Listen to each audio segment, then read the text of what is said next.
ሰበር ዜና ማንም ያልጠበቀው ሆነ። ድንገተኛ ከባድ እርምጃ ተወሰደ። ሁለቱ የክልል ፕሬዝዳንቶች ከስልጣን ሊሰናበቱ እንደሆነ ተረጋገጠ። ውሳኔው በቀጥታ ከ4 ኪሎ ቤተ መንግስት የተላለፈ እንደሆነ የብልጽግና መረጃ ምንጮች ዘግበዋል። በሌላ በኩል መከላከያ ፋኖን አዳክመን ወደ ትግራይ እንዘምታለን ያለ ሲሆን ህወሓት በበኩሉ ከፋኖ ጋር ተባብሬ አዲስ አበባን እቆጣጠራለሁ ሲል እየፎከረ ነው። ይህ አዲስ ፖስት ሚዲያ ነው። የከበረ ሰላምታችን በያላችሁበት ይድረሳችሁ። ለአሁን የተደመጡ እናንተን የሚመጥኑ መረጃዎችን አጠናክረን መተናል። ታማኒ መረጃዎቻችን ለብዙዎች ተደራሽ እንዲሆን አስቀድማችሁ ቪዲዮን ላይክ፣ ኮመንት እና ሼር እንድታደርጉ እንጠይቃለን። አሁን ዋና ዋናዎቹን እናስቀድም። ከ4 ኪሎ በየጊዜው የሚሰጡ ድንገተኛ እርምጃዎች ቀጥለዋል። አብይ በሚቀጥለው አዲስ ዓመት ፓርቲያቸውን ለማጽዳትና የሚያሰጓቸውን ሰዎች ገሸሽ ለማድረግ ቆርጠው ተነስተዋል። ዛሬ በተሰማ ዜና ሁለት የክልል ፕሬዝዳንቶች በመጪው መስከረም ወር ከስልጣን እንደሚሰናበቱ እየተሰማ ነው። ይህ መረጃ ለብልጽግና ፓርቲ ቅርበት ያላቸው ምንጮች በስፋት እየዘገቡት ነው። በዝርዝር የምናስደምጣችሁ ዘገባ ይሆናል። በአስቸኳይ አቁሙት፣ ካልሆነ ከባድ እልቂት ይፈጸማል ሲል ድርጅቱ አስጠነቀቀ። ድርጅቱ ይህንን ማስጠንቀቂያ የሰጠው ለጠቅላይ ሚኒስትር አብይ አህመድ በጻፈው አነጋጋሪ ደብዳቤ ነው። ወደ 4 ኪሎ የተላከው ማስጠንቀቂያ ያዘለ ደብዳቤ ትኩረትን ስቧል። በሌላ በኩል ከሰሞኑ ፋኖ አዲስ አበባን ለመቆጣጠር ከጫፍ ደርሷል የሚል ንግግር ያሰሙት የህወሓት ከፍተኛ አመራር ከኤርትራ ድንበር ቅርብ ርቀት በምትገኘው ከተማ በመገኘት ብልጽግናን ከስልጣን ለማስወገድ መምከራቸው ታውቋል። ታደምጡታላችሁ።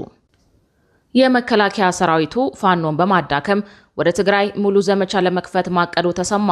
ከሰሞኑ በጎጃምና ወሎ እንደ አዲስ የተከፈተው ዘመቻም ዓላማው ይህ እንደሆነ ታውቋል። የተወደዳችሁ የቻናላችን ቤተሰቦች እነዚህንና ሌሎች መረጃዎችን አጠናክረናል። በዜናዎቻችን ላይ እንዲሻሻልና እንዲስተካከል የምትሉትን ጉዳይ ጨዋነት በተሞላበት መንገድ በአስተያየት መስጫው እንድታስቀምጡልን እንጠይቃለን። አሁን ወደ ዝርዝሮቹ እናመራለን። በመጀመሪያም ብልጽግና አይነኬ የተባሉ ቁልፎችን እየነካካ ነው። በኢትዮጵያ ፖለቲካ አይነኬ የሚባሉትን የህገ መንግስትና ፌዴራሊዝም ጉዳዮች ብልጽግና እየነካካ ሊያፈርሳቸው እየተንቀሳቀሰ ነው። በሀገራዊ ምክክሩ ላይ እነዚህ ጉዳዮች ዋና አጀንዳ መሆናቸው ተነግሯል። ለምክክር ከቀረቡና ትኩረት ከሳቡ አጀንዳዎች መካከል አንዱ በሆነው የመንግስት አደረጃጀት ቅርጽ፣ የፖለቲካ ስርዓት፣ የፖለቲካ ውክልናና የምርጫ ስርዓት አጀንዳ ውስጥ የተካተተው የመንግስት አደረጃጀት አስተዳደር ስርዓት አይነት ንዑስ አጀንዳ ለኢትዮጵያ ቀጣይ የመንግስት ስርዓት 3 አማራጮችን አስቀምጧል። አህዳዊ፣ ፌዴራላዊና ኮንፌዴራላዊ የሚሉት አማራጮች ለተመካካሪው በቀረበው የሀገራዊ ምክክር አጀንዳዎች የውይይት መሪ ጥያቄዎች ሰነድ ላይ የተቀመጡ ሲሆን ተመካካሪዎች ለኢትዮጵያ ይበጃል የሚሉት ሌላ ስርዓት ካለም እንዲያቀርቡ ሰነዱ ይጠይቃል። ተመካካሪዎች የፌዴራል ስርዓትን ምርጫቸው የሚያደርጉ ከሆነ አሁን ያለው የፌዴራል ስርዓት ያለምንም ማሻሻያ ይቀጥል፣ አሁን ያለው የፌዴራል ስርዓት ድክመቶቹ ተገምግመው ማሻሻያ ይደረግበት፣ ከብሔር ፌዴራሊዝም ወጥተን ወደ ጂኦግራፊያዊ ፌዴራሊዝም ወይም ይበልጥ ማዕከላዊ ወደ ሆነ ስርዓት እንሸጋገር በሚሉ አማራጮች ዙሪያ አስተያየት እንዲሰጡ መጠየቃቸውን ዋዜማ ሬዲዮ ዘግቧል። 3 የመንግስት አስተዳደር ስርዓቶችም እንደ አማራጭ ቀርቧል። ፓርላሜንታዊ፣ ፕሬዝዳንታዊና የሁለቱ ስርዓቶች ቅይጥ በአማራጭነት የቀረቡ ስርዓቶች መሆናቸውን ዋዜማ የተመለከተችው ሰነድ ያሳያል። የፌዴራል መንግስትና የክልል መንግስታት መሪዎች የስልጣን ዘመንን በጊዜ መገደብ የሚለውም በአጀንዳው ስር ምክክር የሚደረግበት ንዑስ አጀንዳ ሆኖ ተቀምጧል። ሀገሪቱ የምትመራበት የምርጫ ስርዓት፣ የአብላጫ ድምፅ፣ ተመጣጣኝ የውክልና ስርዓትና ቅይጥ የውክልና ስርዓት የሚሉ አማራጮች ቀርበውለታል። የፖለቲካ ፓርቲዎች አደረጃጀት ጉዳይም ለምክክር የቀረበ ንዑስ አጀንዳ ሲሆን ብሔርን መሰረት ያደረገ የፖለቲካ አደረጃጀት ቀርቶ ወደ ዜጋ ተኮር የፖለቲካ ስርዓት ሽግግር እንዲደረግ በሚጠይቁና የአሁኑ የፖለቲካ አደረጃጀት የብሔር ብሔረሰቦችን የራስን ዕድል በራስ የመወሰን መብት ማረጋገጫ ስለሆነ ሊነካ አይገባም በሚሉ ወገኖች መካከል ያለው ልዩነት በምክክር እንዲፈታ በንዑስ አጀንዳው ተጠይቋል። በምክክሩ ላይ እየተሳተፉ የሚገኙ ተመካካሪዎች የተለያዩ የማህበረሰብ ክፍሎችን የሚወክሉ ሲሆን አንዳንድ ክልሎች ለተመካካሪዎች ከፍተኛ አበል መክፈላቸውን ዘገባው ጠቁሟል። ለተመካካሪዎች አበል ከከፈሉ ክልሎች መካከል ኦሮሚያ፣ ሶማሌ፣ ሲዳማና አፋር ክልሎች የሚጠቀሱ ሲሆን ለትራንስፖርት በሚል የተከፈለው አበል ከ5,000 እስከ 80,000 የኢትዮጵያ ብር የሚደርስ መሆኑን የወጣው መረጃ ያመለክታል። ለአብዛኛው የሶማሌ ክልል ተሳታፊዎች የ80,000 ብር የአበል ክፍያ እንደተፈጸመላቸው የገለጡት ምንጫችን ክፍያው የተፈጸመው ኮሚሽኑ ሁሉንም የተሳታፊዎች ወጪ እንደሚሸፍን ባሳወቀበት ሁኔታ ውስጥ ነው ብለዋል። ለሲዳማ ክልል ተመካካሪዎች 5000፣ ከኦሮሚያ ክልል አንዳንድ አካባቢዎች ለተወከሉ ተመካካሪዎች 9000፣ ለአፋር ክልል ተመካካሪዎች ደግሞ እስከ 10000 ብር የሚደርስ ክፍያ መፈጸሙንም ምንጮች ነግረውናል። በቀጣይ መረጃችን በአስቸኳይ አቁሙት ካልሆነ ከባድ እልቂት ይፈጸማል ሲል ድርጅቱ አስጠነቀቀ ይለናል። ድርጅቱ ይህንን ማስጠንቀቂያ የሰጠው ለጠቅላይ ሚኒስትር አብይ አህመድ በጻፈው አነጋጋሪ ደብዳቤ ነው። ወደ 4 ኪሎ የተላከው ማስጠንቀቂያ ያዘለ ደብዳቤ ትኩረትን ስቧል። በሌላ በኩል ከሰሞኑ ፋኖ አዲስ አበባን ለመቆጣጠር ከጫፍ ደርሷል የሚል ንግግር ያሰሙት የህወሓት ከፍተኛ አመራር ከኤርትራ ድንበር ቅርብ ርቀት በምትገኘው ከተማ በመገኘት ብልጽግናን ከስልጣን ለማስወገድ መምከራቸው ታውቋል። ለጠቅላይ ሚኒስትር አብይ አህመድ ግልጽ ደብዳቤ የጻፈው ሳልሳይ ወያኔ ትግራይ ፓርቲ ነው።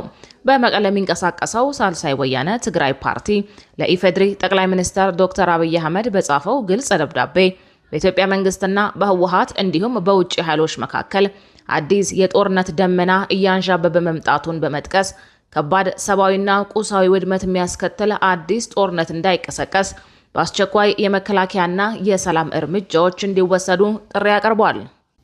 ሳልሳይ ወያነ በደብዳቤው እንዳመላከተው የትግራይ ህዝብና አገሪቱ ካለፈው አውዳሚ ጦርነት ካስከተለው መጠነ ሰፊ ሰብአዊና ኢኮኖሚያዊ ቀውስ ገና ሳያገግሙ በአሁኑ ወቅት ሌላ የጦርነት ዝግጅትና ስጋት ጫፍ መድረሱ እጅግ አሳሳቢ ነው። አሁን ሊቀሰቀስ የሚችል ማንኛውም ግጭት የክልሉንና የአገሪቱን ህልውና አደጋ ላይ ከመጣሉ ባለፈ ቀጠናዊና ዓለም አቀፋዊ ኃይሎች አዳዲስ የጦር መሳሪያዎችን የሚፈትኑበት አደገኛ የውክልና ጦርነት ወይም ፕሮክሲ ዋር ሊሆን እንደሚችል ፓርቲው አስጠንቅቋል። ሳልሳይ ወያነ ትግራይ አዲስ ጦርነትን ለማስቀረትና ዘላቂ ሰላምን ለማረጋገጥ የፌዴራል መንግስት የሚከተሉትን ዋና ዋና ጥያቄዎች ያለምንም ቅድመ ሁኔታና አላስፈላጊ ማጓተት እንዲመልስ ጠይቋል። አንደኛ፣ ትግራይ ህገ መንግስታዊ ግዛት እንዲከበርና ከጦርነቱ በኋላ የተተከሉ ህገወጥ መዋቅሮች በአስቸኳይ ፈርሰው ህጋዊ አሰራር ወደ ነበረበት እንዲመለስ ማድረግ። ሁለተኛ፣ በጦርነቱ ምክንያት የተፈናቀሉና የተሰደዱ በመቶ ሺዎች የሚቆጠሩ የትግራይ ተወላጆች ያለምንም ስጋትና መስተጓጎል ሰብአዊ መብቶቻቸው ተጠብቀው ወደ ቀድሞ ቀያቸው በአስቸኳይ እንዲመለሱና እንዲቋቋሙ ማድረግ። ሶስተኛ፣ ለህዝቡ የዕለት ተዕለት ኑሮ ወሳኝ የሆኑ ማህበራዊና ኢኮኖሚያዊ መሰረታዊ አገልግሎቶች ፍትሐዊ የፌዴራል በጀት ክፍፍልን ጨምሮ ያለምንም ገደብ ሙሉ በሙሉ ስራ ላይ እንዲውሉ ማድረግ። ፓርቲው በደብዳቤው አጥብቆ እንዳሰመረበት የትግራይ ህዝብ ህጋዊና ሰብአዊ ጥያቄዎች ከተለያዩ የፖለቲካ ጥቅሞች ወይም ከህወሓት ድርጅታዊ እንቅስቃሴዎች ጋር ተያይዘው መታገዳቸው ለሌላ ጦርነት መቀስቀስ ዋነኛ ምክንያት እየሆነ ይገኛል። ስለሆነም የፌዴራል መንግስት የጦርነት ነጋሪት መምታቱንና ቅስቀሳዎችን በአስቸኳይ አቁሞ የትግራይን ህዝብ ጥያቄዎች በተለየ መልኩ በማየት በሰላማዊ መንገድና በውይይት እውነተኛ ምላሽ እንዲሰጥ ሳልሳይ ወያነ ትግራይ አሳስቧል። ይህ በእንዲህ እንዳለ አቶ አማኑኤል አሰፋ ከኤርትራ ድንበር ቅርብ ርቀት ብልጽግናን ስለመገልበጥ ሲመክሩ ውለዋል። ከኤርትራ ድንበር ቅርብ ርቀት ላይ በምትገኘው አድዋ ከተማ በተደረገው በዚህ ስብሰባ የትግራይ ህዝብ ህልውና የሚረጋገጠው በብልጽግናው አገዛዝ መቃብር ነው በማለት ተናግረዋል። አማኑኤል ገጥሞናል ካሉት የህልውና አደጋ ለመውጣት በአገዛዙ ምክንያት ህልውናቸው አደጋ ላይ ከወደቁ አጎራባች ህዝቦች ጋር በመተባበር ለመስራት የሚያስችል አሰራር በቡድናቸው ተቀባይነት ማግኘቱን አረጋግጠዋል። የህወሓቱ ምክትል ሊቀመንበር አማኑኤል አሰፋ ባለፈው ሳምንት መሬት ላይ የወረደ ጽምዶ የሚባል ጥምረት የለም ማለታቸው አነጋጋሪ እንደነበረ ይታወሳል። አሁን ደግሞ ውሎ ሳያድር በማግስቱ በይፋ ከውጭና ከውስጥ ኃይሎች ጋር አስተባብሮ ቅንጅት መፍጠራቸው በአደባባይ እየገለጹ ይገኛሉ። በቀጣይ መረጃችን የመከላከያ ሰራዊቱ ፋኖን በማዳከም ወደ ትግራይ ሙሉ ዘመቻ ለመክፈት ማቀዱ ተሰማ። ከሰሞኑ በጎጃምና በወሎ እንደ አዲስ የተከፈተው ዘመቻም ዓላማው ይህ እንደሆነ ታውቋል።